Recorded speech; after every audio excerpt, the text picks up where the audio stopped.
এই মুহূর্তে আমরা সোনমার্গে,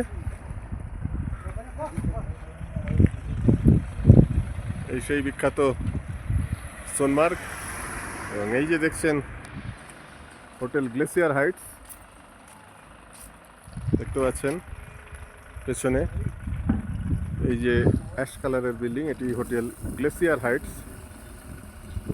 এখান থেকে এই সুদীপ্ত সেনকে গ্রেপ্তার করা হয়েছিল সারদা কাণ্ডে। এটা এপ্রিল মাস ছিল। এখান থেকে বালতাল 14 কিলোমিটার, এবং আমরা শ্রীনগর থেকে সোনমার্গ গেলাম।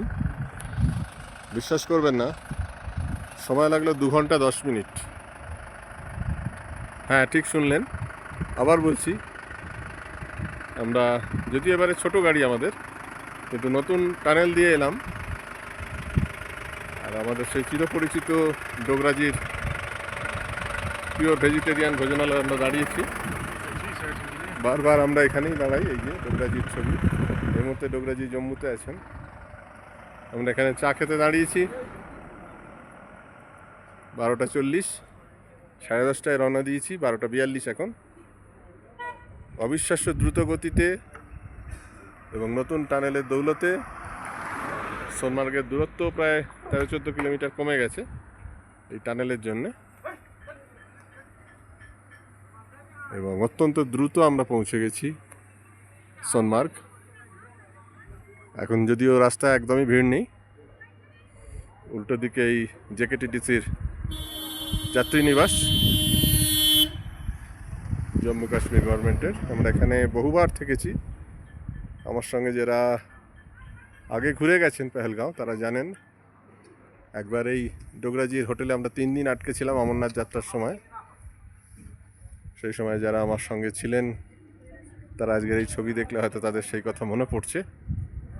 অমরনাথ যাত্রা বন্ধ হয়ে গিয়েছিল। আমরা এই হোটেলের, এই যে দেখছেন উপরের রুম, এখানে টানা 3 দিন আটকে ছিলাম, এবং টানা 3 দিন ধরে চলছিল বৃষ্টি। আর এই হচ্ছে সরকারি যাত্রী নিবাস। তখন এতটা পরিপূর্ণ ছিল না, একটু কম ছিল। এখানে জেকে ব্যাংকের এটিএমও আছে এই সামনেই,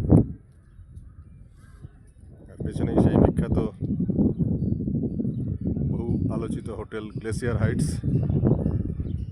এই দেখছেন সবুজ ছাদ। এখান থেকে একটা এপ্রিল মাসে মাঝরাত্রে রেড করে সুদীপ্ত সেনকে গ্রেপ্তার করা হয়। বলা হয় পরের দিন তিনি পালিয়ে যেতে চেয়েছিলেন। সেই জায়গায় আবার এসে দাঁড়িয়েছি, পুরোনো দিনের স্মৃতির কথা মনে পড়ে যাচ্ছে। এগিয়ে যাব লাদাখের দিকে। আজ আমাদের রাত্রিবাস কার্গিল। তার আগে আমরা দ্রাসের সেই কার্গিল ওয়ার মেমোরিয়াল দেখে আমাদের রাত্রিবাস হবে কার্গিলের হোটেল সিয়াচেনে।